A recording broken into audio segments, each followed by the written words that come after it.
I don't remember what song was playing the first time I heard her voice, only that it made me stop halfway through tying my shoes. I was late for school, again, but her voice, low, honest, like it had lived through every lyric she spoke, froze time. She said, "Here's something for anyone who's waiting for someone who hasn't said goodbye yet." And then she played a song that felt like it was written for me. Every Friday at 2 p.m., like clockwork, she came on. No name, no backstory. Just a voice that sounded like it had scars. I didn't mean to become a voice on the radio. It was an accident, kind of like everything else that happened that year. A senior named Micah ran this student radio project and needed someone to fill in. I said something dumb like, "I don't have anything to say." And he said, "That's why you should talk." The first time I went on air, I read a poem I hadn't finished. I thought no one was listening. But then people started writing in, asking for more. It scared me, how much they needed something soft. So I kept going. Every Friday, at 2 p.m., Layla was quiet in person, like a song you had to press your ear to the speaker to hear. I was the opposite. I filled silence like it owed me rent. But when she spoke into that mic, it was like she had a different self, one stitched from all the things we usually hide. I told her she should say what she's afraid to say out loud. She did. And that's when the school started changing. People who never talked started writing notes to each other. Someone left flowers on the windowsill of the studio. I pretended it wasn't me. I listened because I wanted to hear my name. Not out loud, not exactly, but in a sentence, a feeling, even in a pause. Just something that made me think. She remembers me. But Layla never said names. Not once. That was kind of her thing. Every Friday at 2 p.m., she came on like a whisper in the middle of a storm, and for 20 minutes, she made the whole school feel like a diary entry. We weren't close. I mean, we shared a desk in Year 9 English for a term. She barely spoke. But once, she borrowed my pen and kept it for the whole lesson. I remember she held it gently, like it might snap. I never asked for it back. I don't know why, but that mattered to me more than it should have. And that was it really. After that, we were just background characters in each other's lives. Passing glances. Mutual friends. That kind of thing. But something shifted when she started talking on the radio. The first time I heard her, I was painting a mural alone in the art room. It was just background noise until she said, "Some people lose things they never had." And it was like she turned a key I didn't know existed. I dropped the brush, sat on the stool, and just listened. Her voice wasn't polished or dramatic. It was soft, kind of unsure at first, like she didn't know if she deserved to be heard. But it grew steadier week by week. More certain, like she was learning who she was by speaking into that mic. That's what hooked me. She didn't perform pain, she revealed it, carefully, deliberately. She made it okay to feel things we usually bury under sarcasm and fake confidence. And every week, it felt like she was talking about me. Like she saw past the paint-stained clothes and the big opinions I threw around to keep people at a distance. I started timing my art sessions around her show. Friday afternoons became a ritual. I'd lock the door, turn up the radio, and just listen. She never said anything dramatic. But there was power in her quiet. Once, she said, "We all want to be chosen, even if we act like we don't care." And I had to sit down on the floor. It felt like she'd taken something from my chest and named it. No one knew I listened. I never called in. Never wrote a note. But I started painting differently. More raw. More real. I stopped hiding messages in color and started writing them in text. The teachers thought I was growing as an artist. Maybe I was just finally being honest. All because someone I barely knew dared to tell the truth in front of everyone. I never got the courage to tell her she helped me. I don't even know if she knows who I am. But every time she spoke, I felt less invisible. And maybe that's all I ever wanted. I wasn't even supposed to be listening. Jamie had the radio on in the background, like always, while we were playing FIFA in his room. I used to roll my eyes at it, said it was just some girl with a mic in a mood. But that Friday, something was different. Jamie didn't press play on the game. He just sat there, staring at the stereo, like it was saying something personal. I paused, watched him, and I knew. He was in deep. Jamie doesn't fall easily. He guards his heart like it's under lock and code. He's the kind of guy who checks the weather twice before leaving the house. Not just literally, emotionally. But that radio voice, it got under his skin. He started quoting her randomly. He'd say, "You know what she said last week?" And then tell me some line that sounded like it belonged in a novel, not a high school radio broadcast. At first, I teased him.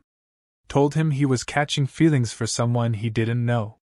But it wasn't a joke to him. One night, we were walking home after a late study session, and he just stopped and said, "Do you ever feel like you're watching your life instead of living it?" That's not Jamie talk. That's radio girl talk. That's Layla talk. So I told him, call in. Say something. You don't have to say your name. Just speak. Because I could tell he needed to. He'd been carrying around these feelings like they were weights in his backpack, dragging him slower every day. He didn't want to. Said it was stupid. Said she'd never hear it. But I dared him. Like we used to dare each other to climb trees too high or sneak into school after dark. He called. No name. Just one line. "Do you ever feel like you're living in parentheses?" I remember because he practiced it 10 times before hitting record. The next Friday, she played a song that made him go quiet. It wasn't romantic. It was lonely. It was about wanting more. And she said, "To the one who feels like a side note in someone else's story, you're not. Not to me." I looked at Jamie, and he looked like someone had just told him he mattered. Not for his grades. Not for being the dependable guy. Just for being a person who felt deeply. That's when I knew this was bigger than some school project. This was a lifeline. For him. For a lot of us. It was more than music. It was connection. Confession. A kind of truth we didn't know how to say out loud. Layla gave people permission to be soft in a world that rewards hardness. And Jamie started showing up differently. Smiling more. Talking in class. Even asked someone out. He never told her that message was his. I don't think he ever will. But she changed something in him. She made space for the parts of him he used to hide. And maybe that's the closest thing to love we ever get sometimes. Someone seeing the real you, even if they never know your name. Everyone thought I was fine. I smiled a lot. Laughed at the right jokes. Took perfect notes in class. I kept my life in neat compartments, like little drawers, labeled and clean. No one saw the mess in the bottom ones. No one asked. And I didn't volunteer. That's how it works, right? You play the part, and they leave you alone. But Fridays were different. I started listening to her show during detention. Yeah, I know, not where you'd expect to find someone like me. But I wasn't there for anything dramatic. I got caught skipping study hall to sit in the music room. I wasn't doing anything bad, just hiding. From the noise. From people. From myself, maybe. The first time I heard her, she said, "This is for the ones who feel everything but never say it." I looked up from the desk like someone had tapped me on the shoulder. She sounded tired but steady, like someone who had carried heavy things and finally learned how to hold them without shaking. I didn't know who she was, didn't care. I just knew that for the first time in a long time, someone wasn't asking me to be okay. She never used names, but her words wrapped around people. You'd hear them echo in the hallways after her show. Quiet kids started writing poems in the margins of their notebooks. Loud kids got a little softer. And me, I started bringing my headphones to school, just to make sure I never missed a Friday. It wasn't about the music, not really. It was about the way she saw people without looking at them. Once she said, "Some of us don't cry anymore because we ran out of safe places to do it." That line hit harder than I wanted to admit. Because that was me. I'd stopped crying the year my brother left for college and forgot to call. The year my mom started working double shifts and forgot to ask how my day was. I got good at pretending nothing touched me, but her words, they cracked something. In a good way. She wasn't dramatic. She didn't ask for attention. But her voice had this way of sitting with you, like a friend who doesn't need to fill the silence. And it made me feel less alone. Like someone out there understood that being quiet didn't mean being shallow. That sometimes the loudest things are the ones we never say out loud. I never wrote in. Never called. But I started writing things I never planned to share. Little pieces of truth, folded into the pages of a notebook no one knew about. She taught me that even the things we hide from the world still matter.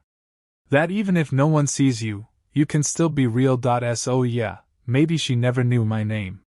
But she gave me back a piece of myself I didn't know I'd lost.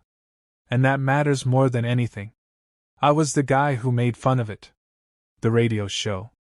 The Feelings Hour. That's what I called it, loud enough for people to hear. I'd say, "Great, more sad poetry from some girl who thinks she invented heartbreak." People laughed. I was good at getting people to laugh. But I was listening to at first, it was just curiosity. I wanted to know what everyone was so obsessed with. But the first time I heard her say, "To the ones pretending not to care, it's okay to want to be chosen," I swear something went still in my chest. I didn't tell anyone, of course. I just changed the subject. Made a joke. Said the show was overrated. But I kept listening. See, I've always been the guy who says what everyone else is too afraid to say. But only if it's funny, never if it's true. I made jokes about my own life before anyone else could. About my dad being gone. About not needing anyone. About never being in love. But the truth is, I was just scared. Scared of wanting something real and being the only one who didn't get it. Layla, yeah, I figured out her name eventually. She didn't talk like most people. She didn't fill the silence with stories or gossip. She filled it with things you didn't even know you needed to hear until they were already inside you. She'd say stuff like, "You don't need to earn love by shrinking yourself." And I'd have to turn the volume down so no one else in the locker room heard it. One Friday, she read something someone had written in. It wasn't even that profound. Just a line. "I'm tired of being the backup plan." I had to sit down. That was me. Always second choice. Always the guy people came to when they were bored or lonely, but never when they were whole. And I'd played it cool for so long, I didn't even know how to want more. I almost called in. Once. Had the phone in my hand. But I couldn't do it. I didn't want to give her more weight than I already had in my head. So instead, I started doing something I hadn't done in years.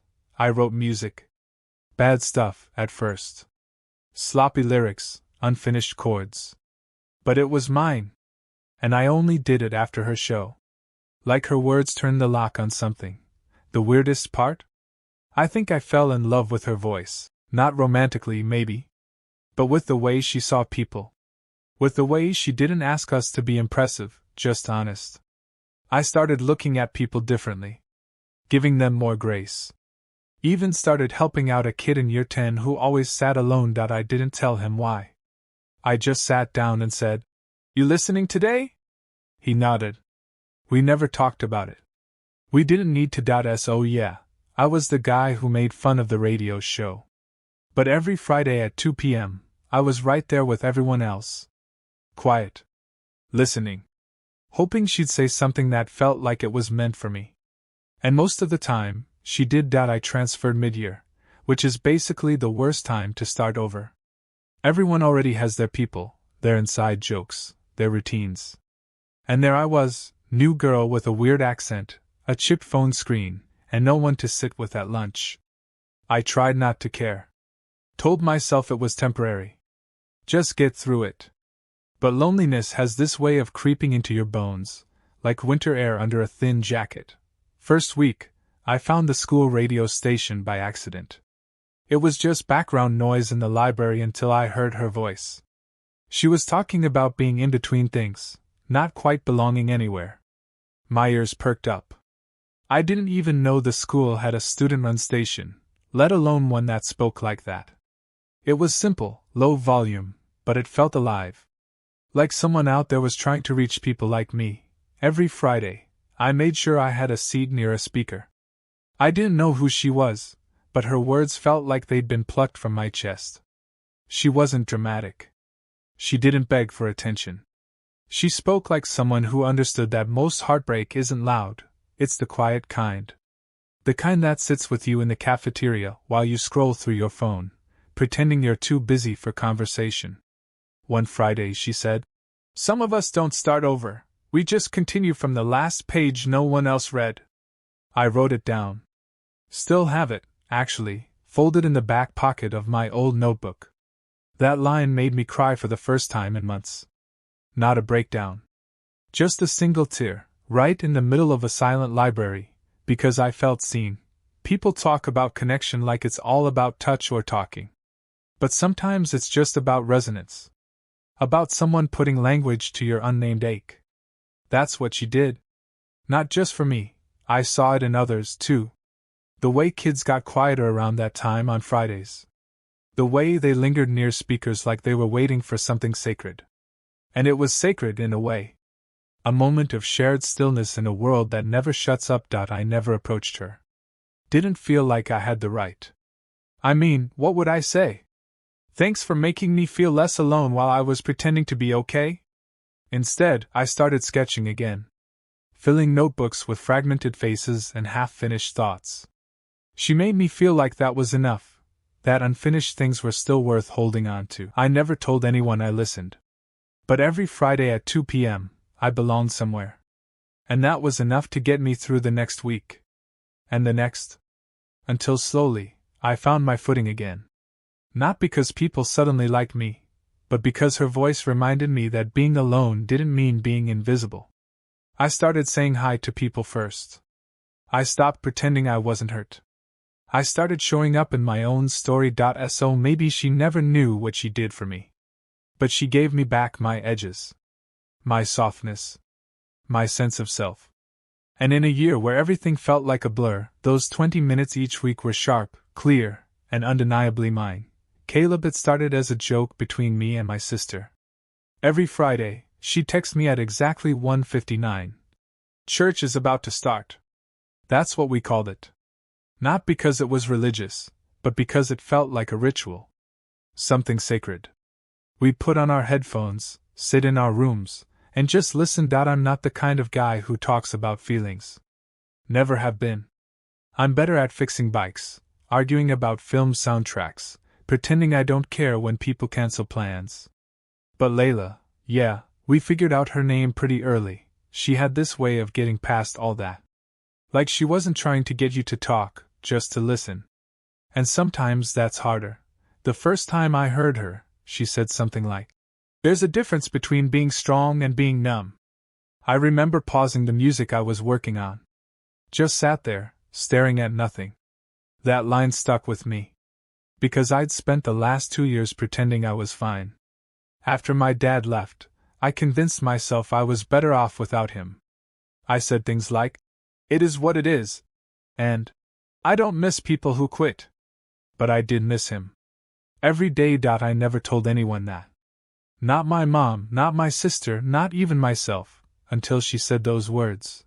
Every Friday, I'd write down a sentence or two from her show. I had a whole note on my phone, labeled "Radio Girl." It was mostly one-liners, but it read like a roadmap. Like a conversation with someone who wasn't afraid of silence. One week she said, "We love people who never knew how to stay, and we blame ourselves for their leaving." I walked around the block 4 times that night. Just trying to breathe through that truth. I thought about calling in. About saying something simple like, "Thanks." But it never felt like enough. So instead, I started recording music again. Just small pieces, guitar loops, voice memos, scraps of melody. I even sampled one of her broadcasts into a track. Never released it. Just kept it for myself. Like a diary with reverb. I think what she gave people wasn't just comfort, it was permission. To feel things. To name things. To not be okay and still be worth something. That kind of honesty is rare. And for a while, it felt like our school had this secret heartbeat because of her. Like every lonely kid had something to hold on to, even if it was just a voice on a cheap radio. I never met her. Not really. We crossed paths once in the hallway. She was carrying a backpack that looked way too heavy for her frame, and she smiled at someone behind me. But for a second, I thought she saw me. Not just looked, but saw. Maybe she did. Maybe that's just who she was, someone who saw people without needing their whole story. Either way, I'm grateful. She made those Friday afternoons feel like lifelines. Quiet, steady, unexpected lifelines. And in a year that felt like a storm, her voice was the one thing that made me feel like I hadn't drifted too far. Ava. I used to think love was something loud. Fireworks. Big gestures. Movie scenes with rain and crying and dramatic reunions. That's what I looked for. That's what I chased. I dated boys who knew how to perform affection, who posted the right pictures and said the right things. But when the noise faded, I always felt emptier than before. I didn't realize until much later that what I was calling love was just noise. Echoes. Nothing solid underneath. Friday afternoons were the opposite of that. I didn't mean to get hooked on the show. A friend played it during a sleepover, and I couldn't stop thinking about it. Her voice wasn't trying to win anyone over. She wasn't curating her words for claps or likes. She just said things. Honest things. Quiet things. And they stuck. I started listening alone, every Friday, curled up on the floor of my room with a pillow against the wall, and my phone pressed to my ear like I was afraid I'd miss something important. I think it was the first time I ever let stillness mean something. One week, she said. If someone only loves the version of you that performs, that's not love, it's approval. I paused the audio. Sat in the silence. That line hit like a mirror. Because for years, I'd made myself into someone I thought people would pick. Softer, more agreeable, less needy. I told myself I was being flexible. That's what girls are taught, right? Be easy to love. But I was just disappearing. After that, I started saying no more. Started choosing myself in small ways, canceling plans when I needed rest, being honest when something hurt, letting myself cry without muting the sound. It wasn't easy. I lost some people. The boy I thought I loved stopped texting. A few friends drifted away when I stopped performing for their approval. But I was learning to like my own company. That was new. There was this one episode where she didn't say much at all.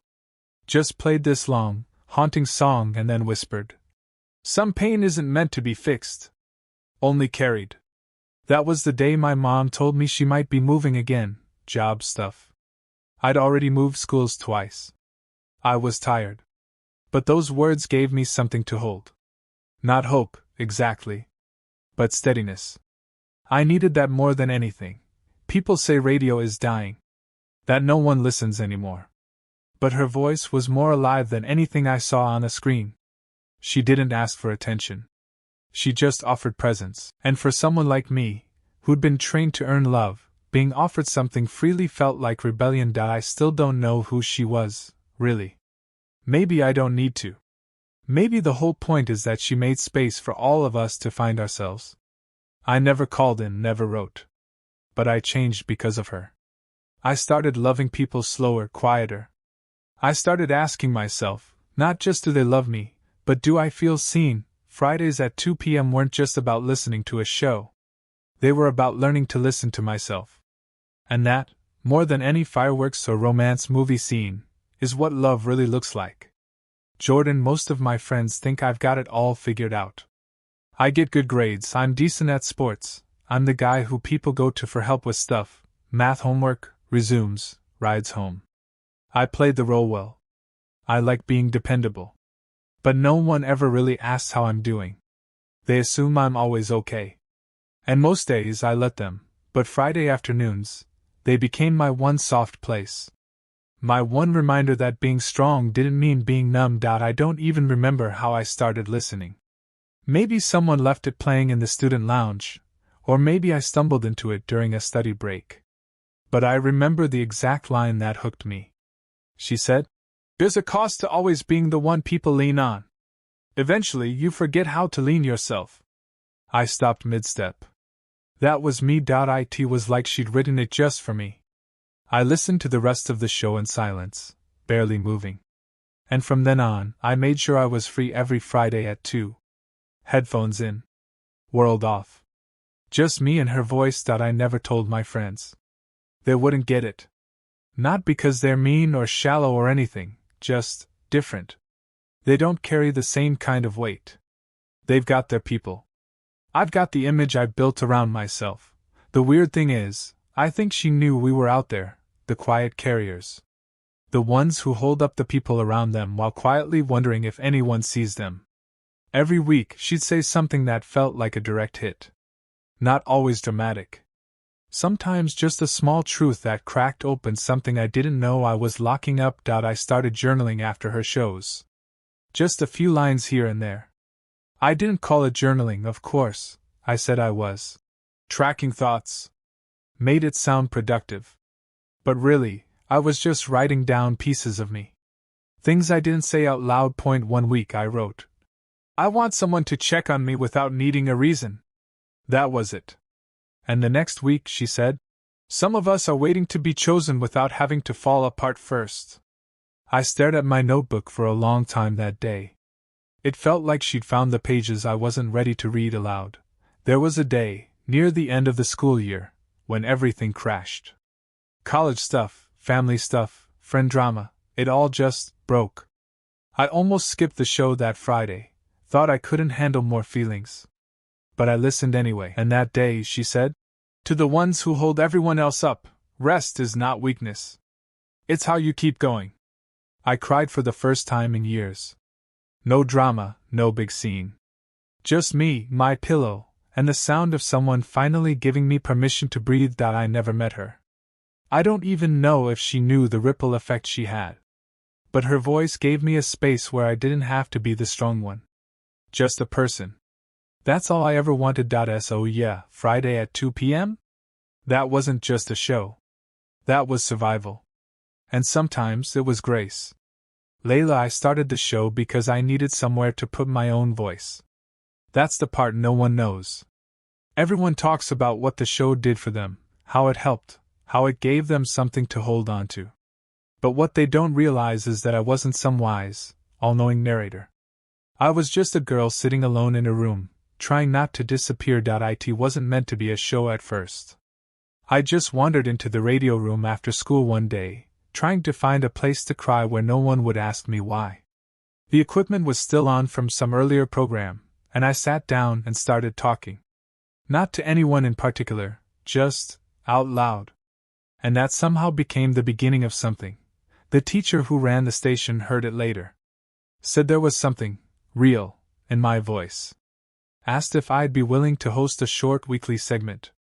I said yes, even though I had no idea what I was doing.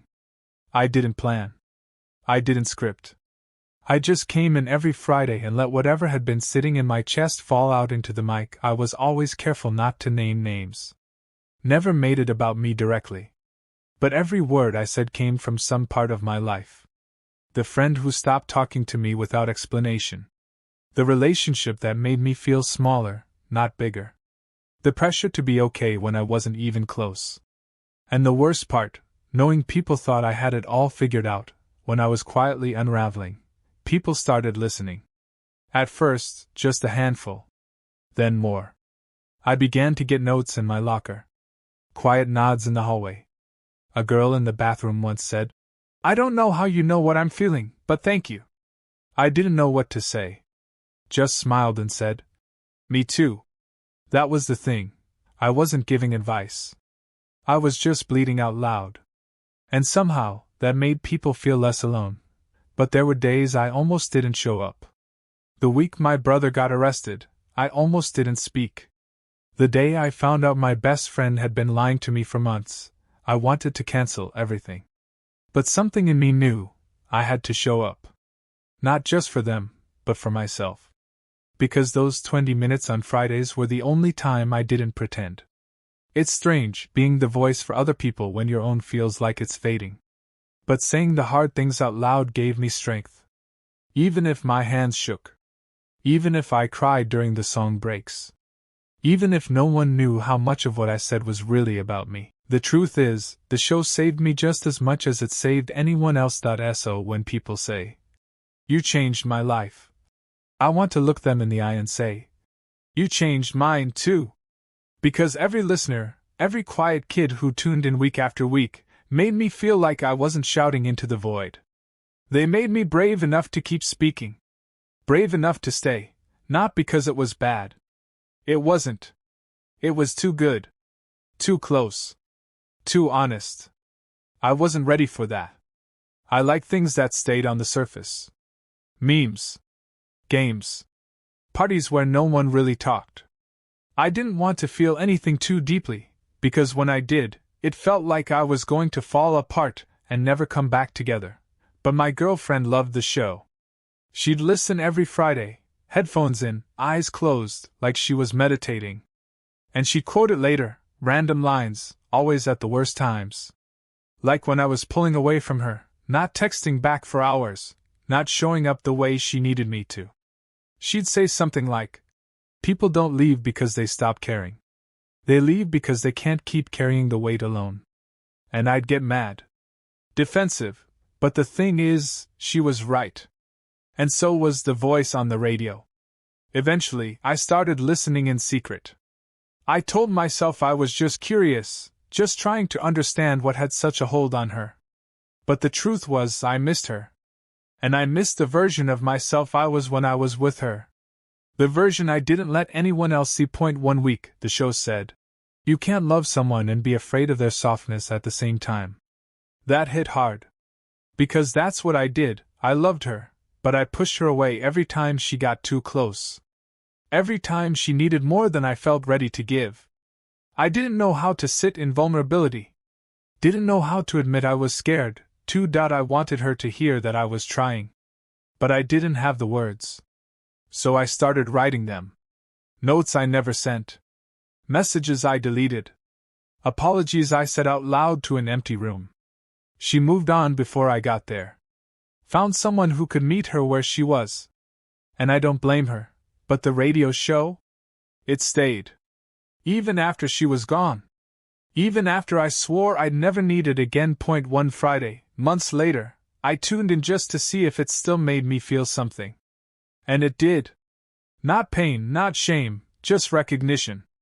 Like the voice on the other end was saying, "You're not beyond repair." That meant more than I can explain. Sometimes we don't get second chances with people. But we do with ourselves. I'm not the same guy I was back then. I still mess up. I still freeze when things get too deep. But now I name it. I try. I lean in, even when I want to run. And I have that voice, her voice, to thank for that. For showing me that real strength is found in the places we're most afraid to go. Ellie. I didn't think anyone noticed me. Not really. I wasn't invisible. I just existed in the kind of way that didn't leave much of a mark. I showed up. I did what I was supposed to. I smiled when it made people comfortable. I didn't speak unless I was sure of the right answer. I was afraid of being misunderstood. Of being too much. Or worse, being too little. I started listening to the radio show because someone left their earbuds on the desk in the library. The episode kept playing. I should have turned it off, but I didn't. I just sat there, pretending to read, while this girl's voice filled the quiet around me. She wasn't loud. She wasn't trying to be profound. But something about the way she spoke felt like she wasn't performing. She wasn't trying to impress.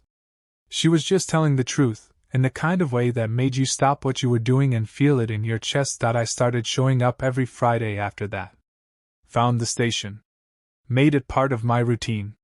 Not because I was obsessed or anything, but because it was the only time during the week when I didn't feel like I had to be someone else. One of the things she said stuck with me for months. The quiet ones aren't empty. They're just waiting for someone to see what they've been holding in. I think I replayed that part 5 times. Because that was me. I wasn't boring. I wasn't dull. I was just scared no one would understand what was under the surface. The funny thing is, once I started listening to her, I started listening to myself. I started writing poetry again. Not for anyone, just for me. I started answering questions in class, even when my voice shook. I started saying, I don't know, when I didn't, and I'm not okay, when I wasn't. It was slow, messy. Not the kind of transformation that makes for a good story. But it was mine. The last episode aired during my final year of school. She didn't make it a big deal. She just said, maybe you don't need me anymore. Maybe now you can hear your own voice. And then she played a song, simple, soft. I listened to it in the hallway with tears in my eyes and my back against the lockers. Not because I was sad, but because I was full. I never met her. I don't even know her real name, but I know she saw me. Before I knew how to see myself. That's the thing about stories. You never know who's listening. You never know whose life you might quietly change, just by telling the truth out loud. We all heard her differently. Some of us heard a friend, a sister. A stranger who somehow spoke the words we couldn't admit, even to ourselves. Others heard a lifeline. A flashlight in the dark. A voice that didn't shout, but whispered the kind of truth that lingers longer than any scream. What we shared was that moment, Friday at 2 p.m. Every week, we tuned in not just to hear her, but to hear parts of ourselves reflected back. The parts we were afraid to say out loud. The questions we didn't know we were asking. The ache we carried in silence. She didn't fix us. That wasn't the point. She reminded us that being broken wasn't something to be ashamed of. That love doesn't always come dressed in grand gestures. Sometimes, it's a quiet voice saying, me too,